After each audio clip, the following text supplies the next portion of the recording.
စိတ်ဓာတ်တွေနှိမ့်ချနေတဲ့လူလောကကြီးမှာကိုယ့်ရဲ့စိတ်ဓာတ်ကိုမြင်မအောင်တည်ဆောက်ပြီးနေရပြီလို့ပြောတာ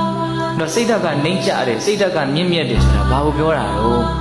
အဲ့ဒါကိုတော့ဦးဇင်းတို့ကကောင်းကောင်းနားလည်ဖို့လိုမယ်နော်လူလောကမှာနှိမ့်ချတဲ့စိတ်ဓာတ်ဆိုတာလူချင်းရခြင်းတဲ့စိတ်လောဘကိုပြောတာမကြည်နိုင်မချမ်းနိုင်စိတ်တိုင်းမကြနိုင်တဲ့စိတ်ဒေါသကိုပြောတာဖြစ်နေတာကတစ်မျိုးဟိုထင်နေတာကတစ်မျိုးအမှန်သိမှုမရှိတဲ့မောဟကိုပြောတာစဉ်းစားကြည့်နော်လူလောကကြီးမှာဒီနှိမ့်ကြတဲ့စိတ်တွေနဲ့ပဲနေနေကြတာဟုတ်လားလူကျင်တာတော့ပဲသိတဲ့စိတ်နဲ့နေနေကြတာမကြည်နိုင်မချမ်းနိုင်စိတ်နဲ့ပဲနေနေကြတာအမှန်မသိမှုနဲ့ပဲနေနေကြတာဟုတ်တယ်မဟုတ်လားသူများကိုဝေဖန်မကြည့်နဲ့ကိုကိုဝေဖန်ကြည့်ဟုတ်လားရလို့စိတ်ဖြစ်လို့စိတ်တွေနဲ့အချင်းကုန်နေတာတခါတလေမုန်းစိတ်တွေနဲ့အချင်းကုန်နေတာချိန်တိုင်းလူတို့ကတော့မသိစိတ်တွေနဲ့ပဲအချင်းကုန်နေတာဘာတွေတော့လောဘဒေါသမောဟပေါ့ဟုတ်တယ်မဟုတ်လားအဲ့ဒီလောဘဒေါသမောဟနဲ့နေတာကိုနှိမ့်ကြတဲ့စိတ်နဲ့နေတယ်လို့ပြောမလားမြင်မာတဲ့စိတ်နဲ့နေတယ်လို့ပြောမလား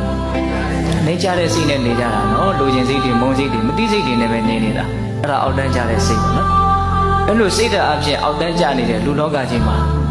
ကိုကစိတ်ဓာတ်ကိုမြင်မာအောင်တည်ဆောက်ပြီးတော့နေရမယ်မြင်မာတဲ့စိတ်ဆိုတာလောဘဒေါသမောဟရဲ့ဆန့်ကျင်ဘက်အလောဘအဒေါသအမောဟကိုပြောတာ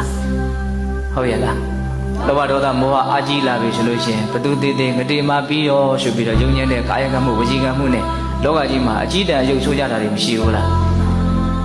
စိတ်ဓာတ်ကနှိမ့်ကြပြီဆိုရင်အပြောဆိုတာလည်းနှိမ့်ကြတာပဲအပြုမှုကလည်းနှိမ့်ကြတာပဲ